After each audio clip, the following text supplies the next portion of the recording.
Noong panahong yon, sinabi ni Jesus sa kaniyang mga alagad, "Kaya magbantay kayo, sapagkat hindi nyo alam kung anong araw paririto ang inyong Panginoon. Tandaan nyo ito, kung alam lamang ng puno ng sambahayan kung anong oras ng gabi darating ang magnanakaw, siya'y magbabantay at hindi niya pababayaang pasukin ang kanyang bahay.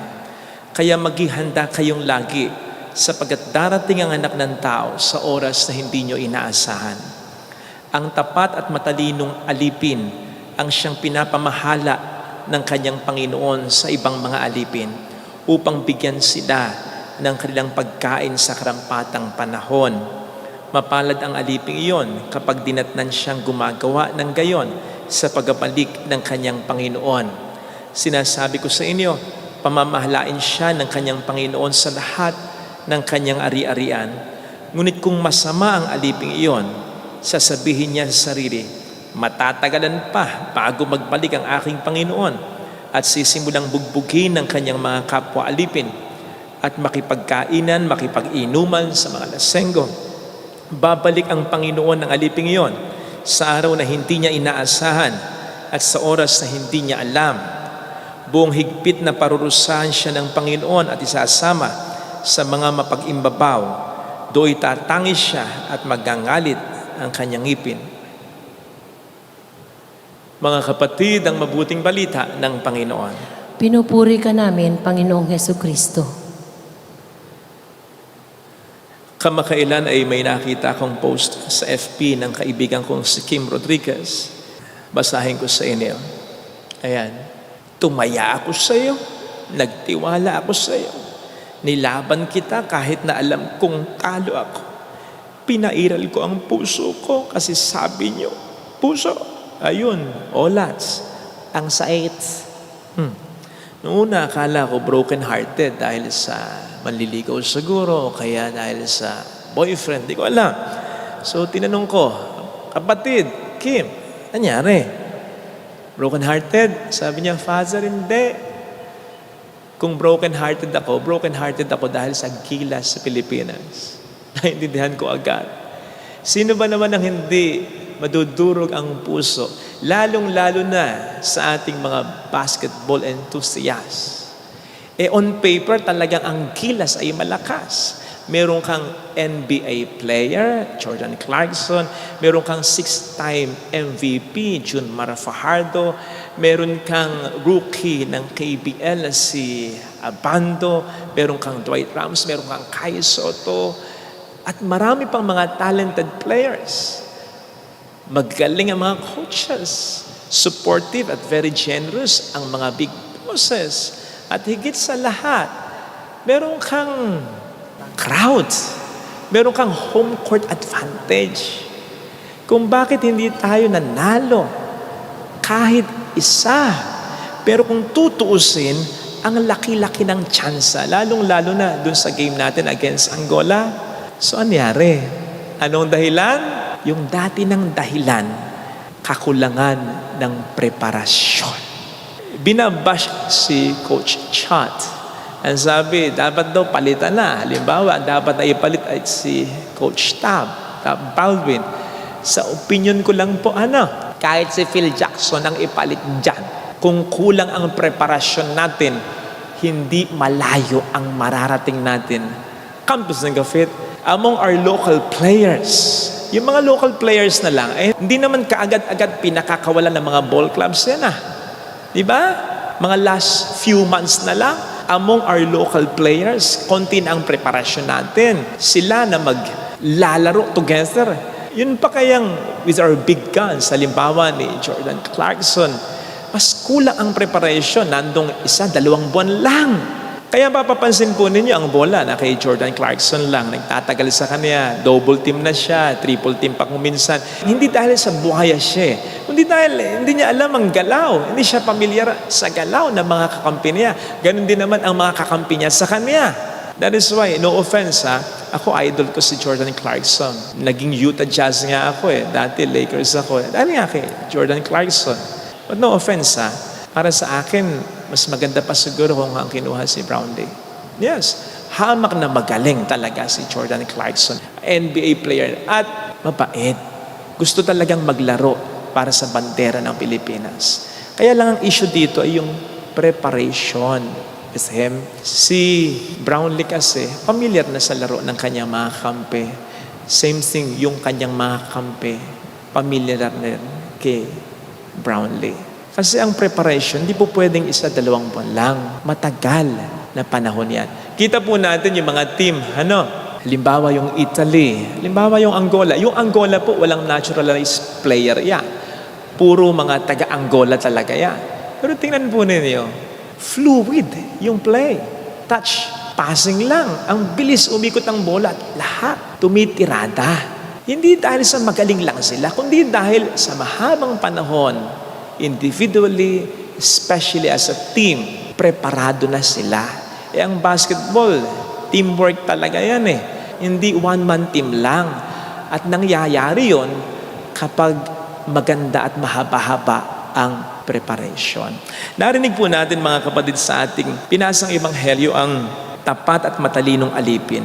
At ito yung gumagawa ng kanyang tungkulin.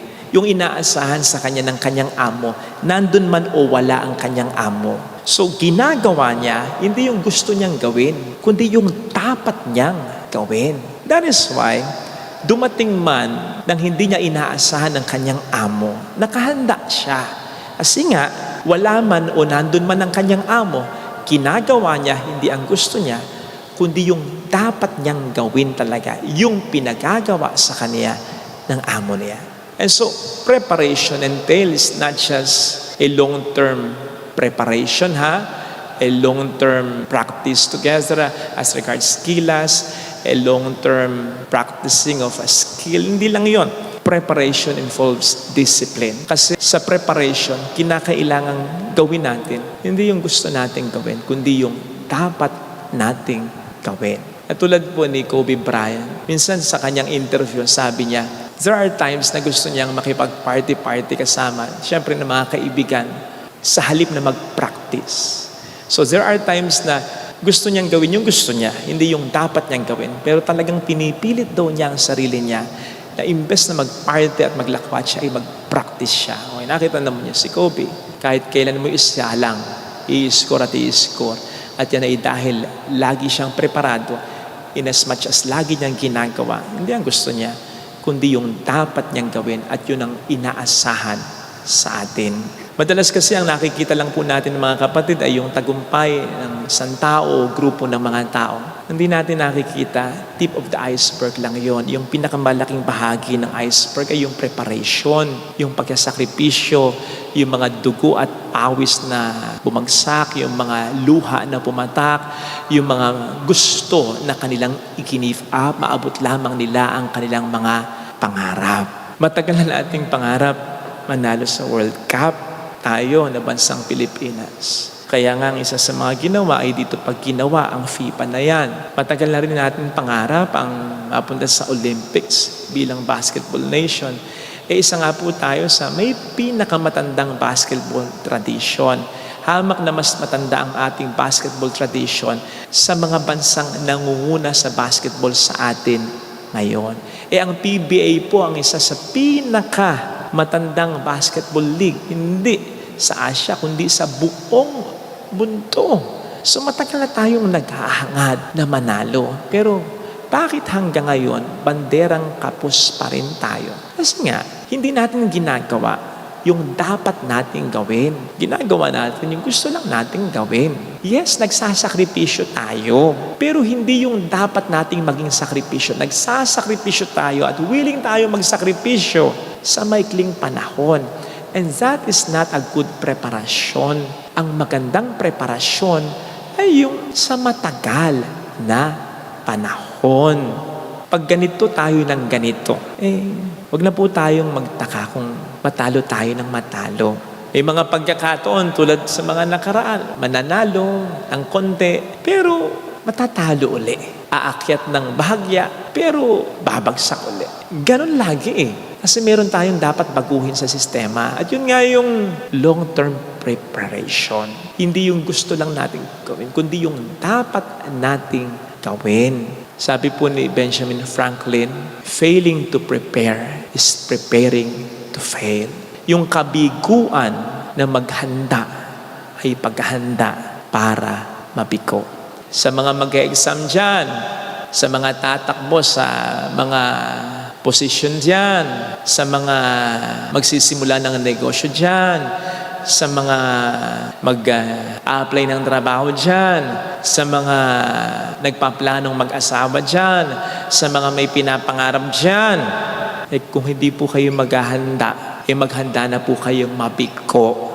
Ganon din mga kapatid, sa paghahanda natin na humarap sa Panginoon natin. Buti pa nga po yung mga binanggit ko pwede pa natin hindi maranasan yun, depende sa ating sitwasyon. Pero yung humarap tayo sa Panginoon, hindi natin malalampasan yun. Hindi natin maiiwasan yun. Darating at darating yung panahon yun. It's just a matter of time. So dapat natin yung paghandaan. At sana yung paghandaan natin, hindi paghanda para mabigo o para masabihan tayo ng Panginoon na tamad at walang kwentang alipin. Sana yung paghahanda na gagawin natin ay paghahanda para magtagumpay kasama niya sa kabilang buhay, para tayo masabihan din ng tapat at matalinong alipin. Come, share the joy of your Master in heaven.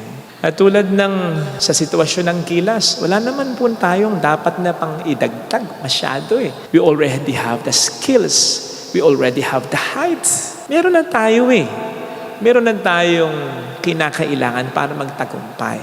Pero ang kailangan ay yung tamang paghahanda. Yung gawin natin, yung dapat nating gawin at hindi yung gusto lang nating gawin. Same thing sa pagharap natin sa Panginoon natin. Hindi mo kinakailangan maging mayaman. Hindi natin kinakailangan maging matalino. Ang kinakailangan natin, paulit-ulit na sinasabi ng Panginoon, ay maging tulad tayo ng mga bata na mapagkumbaba. Gawin natin kung ano yung inuutos ng Panginoon sa atin. Yung inaasahan niya sa atin. Hindi yung kung ano lang yung gusto natin. Magpe-prepare na rin naman tayo. Pagbutihin na natin. Isulit na natin. Gawin na natin yung dapat nating gawin upang hindi masayang anuman ang paghahanda na ginagawa natin. Amen. Lagyan natin ang ating kanang kamay sa tapat ng ating puso.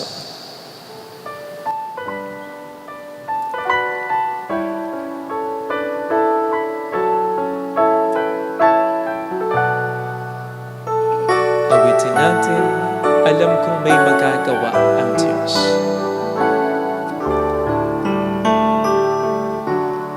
Alam kong may magagawa ang Diyos. Alam kong may magagawa ang Diyos.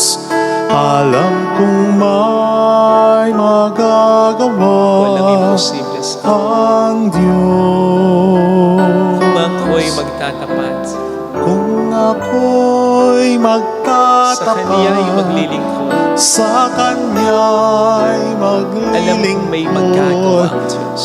Alam kung may magagawa ang Diyos. Alam kong diringkin ng Diyos ang samok. Alam kong diringkin ng Diyos Sapagkat mahal niya. ang samok ko. Alam kong diringkin ng Diyos ang samok. Alam kong diringkin ng Diyos ang samok ko. Sapagkat anak niya, kung ako'y magtatapat, Kung ako'y sa Kaniya'y magtatapat maglilingkod. sa Kanya'y Alam kong diringkin maglilingkod. ng Diyos ang Alam samok. kong diringkin ng Diyos Bigyan natin ang ang ating mga samok mata. ko. Panginoon, tulungan mo akong gawin ang kalooban mo, hindi ang kagustuhan ko, ang magpatawad kahit lubhang nasaktan ang damdamin ko, ang magsikap kahit napapagod na ako, ang magbigay kahit na nakapagbigay na ako, ang umunawa pa rin kahit na pakiramdam ko ako'y inaabos. Tulungan mo kong maging mas katulad mo, Panginoon. At tulungan mo ko na gawin ito. Tulungan mo ko, Panginoon, na maging mabuting tao sapagkat iyon ang niloloob ko at alam ko na iyon ang kalooban mo. Hallelujah! Hallelujah!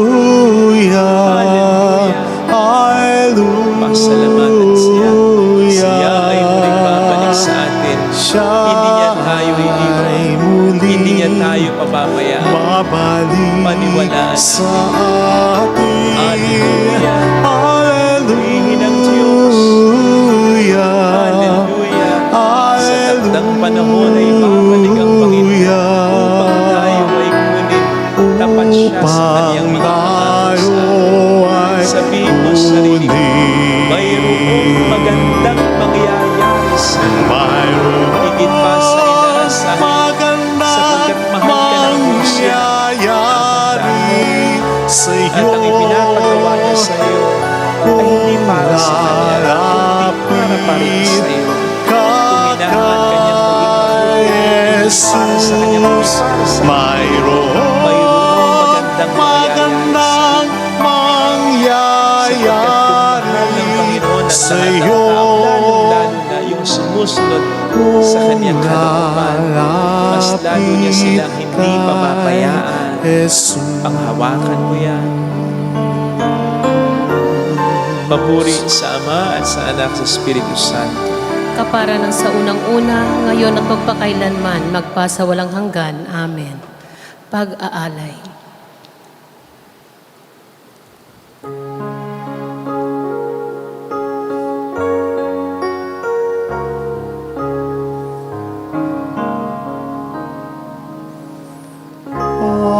Panginoon, Panginoon, naririto akong inyong abang lingkod. Panginoon, Panginoon, yamang ako'y niligtas, kinaling at tinubos. Ako ngayon'y maghahandog ng haing pasasalamat. Ang handog kong panalangin, sa iyo ko'y lalaga.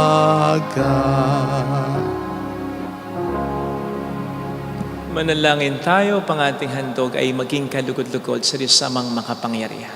Tanggapin nawa ng Panginoon itong paghahain sa iyong mga kamay, sa kapurihan niya at karangalan, sa ating kapakinabangan at sa buong sambayanan niyang banal. Ama naming lumikha, pinagkamit mo kami ng iyong pagkupkop, pakundangan sa isang pampalagi ang paghahandog, kaya't sa iyong sambayanan ay iyong ipagkaloob ang pagkakais at kapayapaang nagbubuklod. Sa pamamagitan ni Jesucristo, kasama ang Espiritu Santo magpasa walang hanggan. Amen. Sumainyo ang Panginoon. At sumaiyo rin. Itaas sa Diyos ang inyong puso at diwa. Itinaas na namin sa Panginoon. Pasalamatan ng Panginoong ating Diyos. Marapat na siya'y pasalamatan. Ama naming makapangyarihan, tunay ngang marapat na ikaw ay pasalamatan sa pamamagitan ni Kristo na aming Panginoon. Pinagbibigyan mong ito'y aming maihayag kahit na ito'y walang anumang maidaragdag sa kadakilaang sa iyo ay likas. Sapagkat sa pagpupuri namin ang nakikinabang ay kami pa rin naman ay iyong pinakikiharapan sa pamamagitan ng iyong anak na minamahal. Kaya kaisa ng mga anghel na nagsiawit ng papuri sa iyo ng walang humpay sa kalangitan, kami nagbubunyi sa iyong kadakilaan. Santo, Santo, Santo, Panginoong Diyos ng mga hukbo, napupuno ang langit at lupa ng kadakilaan mo, Hosana sa kaitaasan. Pinagpala ang naparito sa ngalan ng Panginoon. Hosana sa kaitaasan.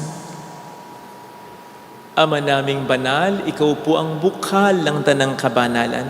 Kaya't sa pamamagitan ng iyong Espiritu, gawin mong banal ang mga kaloob na ito, upang para po sa amin ay maging katawan at dugo ng iyong anak na aming Panginoong Jesucristo.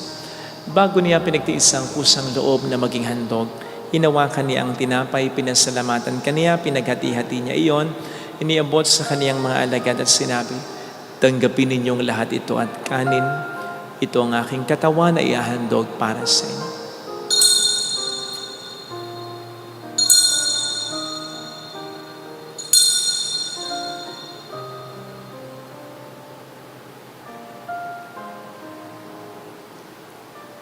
Gayun din naman ang matapos ang hapunan, nawakan niya ang kalis. Uli kaniyang pinasalamatan. Iniabot niya ang kalis sa kaniyang mga alagad at sinabi, tanggapin ninyong lahat ito at inumin. Ito ang kalis ng aking dugo ng bago't walang hanggang tipan. Ang aking dugo na ibubuhos para sa inyo at para sa lahat sa ikapagpatawad ng mga kasalanan. Gawin niyo ito sa pag-alala sa akin.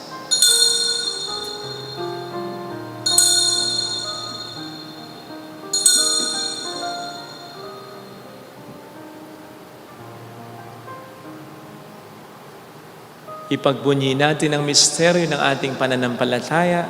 Si Kristo'y namatay, si Kristo'y nabuhay, si Kristo'y babalik sa wakas ng panahon. Ama, ginagawa namin ngayon ang pag-alaala sa pagkamatay at muling pagkabuhay ng iyong anak. Kaya inialay namin sa iyo ang tinapay ng buhay at ang kalis ng kaligtasan. Kami nagpapasalamat dahil kami iyong minarapat na tumayo sa harap mo para maglingkod sa iyo. Sinasamo namin kami na magsasalo sa katawan at dugo ni Kristo ay mabuklod sa pagkakaisa sa pamamagitan ng Espiritu Santo. Ama, lingapin mo ang iyong simbahang laganap sa buong daigdig. Puspusin mo po kami sa pag-ibig. Kaysa ni Francisco na aming Papa, ni Janice na aming Obispo at ng Tanang Kaparian. Alalahan mo po ang mga kapatid naming nahimlay nang may pag-asang sila'y muling mabubuhay. Kaawaan mo sila at patuloyin sa iyong kaliwanagan. Lalo na ngayon ang aming mga ipagdarasal. Saglit nating iyuko ang ating ulo, ipagdasal ang ating mga minamahal na yumao. Kaawaan mo sila, kaawaan mo kami at pagkitapatin mo makisalo sa iyong buhay na walang wakas. Kaisa ang mahal na birhen ng Lazaret, ang ina ng Diyos. San Jose ang kabiyak ng kanyang puso, lahat ng mga banal na namuhay dito sa daigdig ng kalugod-lugod sa iyo. May pagdiwang nawa namin ang pagpupuri sa ikararangal mo sa pamamagitan ng iyong anak na aming Panginoong Hesukristo. Sa pamamagitan ni Kristo kasama niya at sa Kanya, ang lahat ng parangal, papuri ay sa iyo, Diyos Amang makapangyarihan, kasama ang Espiritu Santo magpa sa walang hanggan. Amen. Tumawag tayo sa Ama.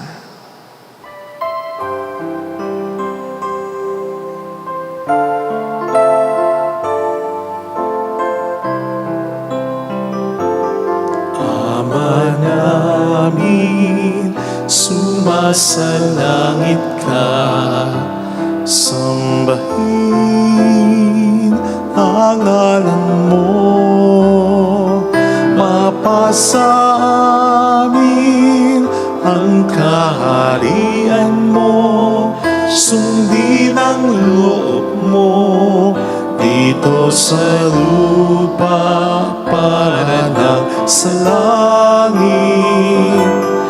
Bigyan mo kami ngayon ng aming kakanin sa araw-araw at patawarin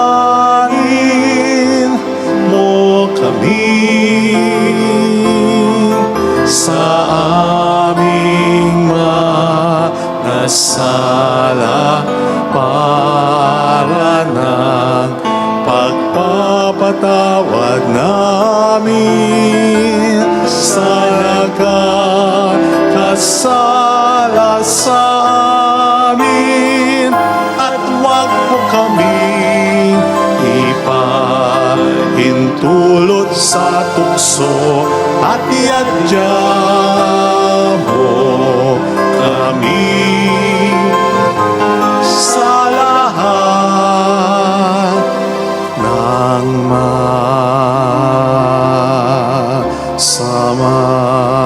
Hiniling namin kami adya sa lahat ng masama, pagkalooban ng kapayapaan araw-araw, iligtas sa kasalanan, sa kapahamakan, maging sa mga seryosong karamdaman, samantalang aming pinaghahandaan ang dakilang araw ng pagpapahayag ng tagapagligtas naming si Heso Kristo. Sapagkat iyo ang kaharian, ang kapangyarihan at ang kapurihan, magpakailanman. Amen. Panginoong Heso Kristo, sinabi mo noon, sinasabi mo rin sa amin dito ngayon, kapayapaan ang iniiwan ko sa inyo, aking kapayapaan ang binibigay ko. Tunghayin mong aming pananampalataya, huwag ang aming pagkakasala. Pagkalooban mo kami ng kapayapaan at pagkakaisa sa iyong kalooban, kasama ang Espiritu Santo magpasa walang hanggan. Amen. Ang kapayapaan ng Panginoon ay sumainyo nawang lahat. At sumaiyo rin. Magbigayan tayo ng kapayapaan sa isa't isa. Kapayapaan po. Peace be with you. Kordero ng Diyos na nag-aalis ng mga kasalanan ng sanlibutan, maawa ka sa amin. Kordero ng Diyos na nag-aalis ng mga kasalanan ng sanlibutan, maawa ka sa amin. Kordero ng Diyos na nag-aalis ng mga kasalanan ng sanlibutan, ipagkaloob mo sa amin ang kapayapaan. Narito sa harap natin ang Panginoon, ang ating buhay at kaligtasan. Mapalad tayong inaanyayahan. Panginoon, hindi ako karapat-dapat na magpatuloy sa iyo, ngunit sa isang salita mo lamang ay gagaling na ako. Panalangin para sa espiritual na pakikinabang. Panginoong Hesus, ako ay naniniwala na ikaw ay nasa kabanal-banalang sakramento. Iniibig kita ng higit sa lahat at ninanasa kong tanggapin ka sa aking kaluluwa. Sapagkat sa mga sandaling ito, hindi kita matatanggap sa sakramento. Tumuloy ka sa espiritu sa aking puso. Niyayakap kita na para bang naririto ka na. Inaalay ko ng buong buo ang aking sarili sa iyo. Huwag mong hayaang mawalay ako sa iyo. Amen.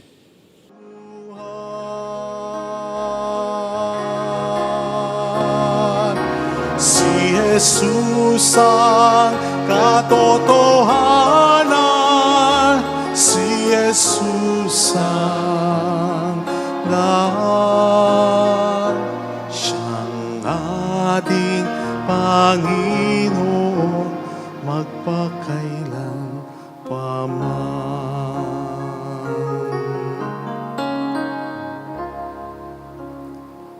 Nalangin tayo. Ama naming mapagmahal, lubusin mo sa amin ang kagalingang bigay ng iyong pag-ibig na ngayon pinagdiwang at kami naway magkaroon ng ganap na kaunlaran upang sa lahat ng aming pinagkakaabalahanan, ikaw ay aming mabigyang kasiyahan sa pamamagitan ni Jesucristo kasama ang Espiritu Santo magpas sa walang hanggan. Amen. Holy Gods, Holy Mighty One, Holy Immortal One. Have mercy on us and on the whole world. Holy Gods, Holy Mighty One, Holy Immortal One. Have mercy on us and on the whole world. Holy Gods, Holy Mighty One, Holy Immortal One. Have mercy on us and on the whole world. Jesus, King of Mercy, We trust in you. alalahanin o mahal na Birhen ng Lazaret, ina ng pag-asa. Ikaw ang nagpapaalala sa aming magbalik loob sa Ama. Ito ang nagpapatunay ng aming kagandaang loob mo'y manatiling busilang sa pag-aaruga mo sa amin. Tungkulin mo'y tinupad. Sa paanan ni Kristo'y itinuring mo kaming mga tunay mong anak. Kaya ninais mong ni Isay huwag mapahamak. Maging sa iyong walang tigil na pananalangin, pati luhay pumatak. Huwag namang mawalan ng saysay ang iyong paghihirap. Hiling nawa namin sa iyo, o aming anang liyag, na matapos ang pakikibaka namin sa mundong ito, at sa pananatili naming tapat kay Kristo, sa kapurihan mo ay makibahagi kaming ganap, upang kung nasaan ka ngayon ay maparoon din kaming lahat, at ang kaganapan ng kaluwalhatian ng Diyos Ama ay tuluyang matupad, siya nawa. Mahal na Birhen ng Lazaret, tagapagkasundo ng mga makasalanan. Ipanalangin mong walang patid, kaming mga dumudulog sa iyo. Maraming salamat po sa mga tulong na binibigay ninyo sa pagtangkilik po ninyo sa aming simbahan para sa mga paggawain pa namin. Maraming salamat.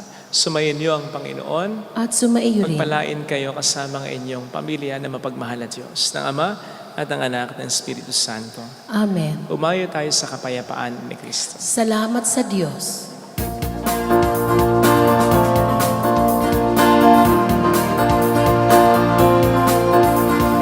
Mary, Mother of the Lord, hear the prayer we sing to you. Let your tears sip in our minds and hearts as once they fell at Nazareth. Tell your people how to live again. Tell your people how to sing again. Tell your people how to dance again. Tell your people how to pray again. Mary, Mother of the Lord, hear the prayer we sing to you.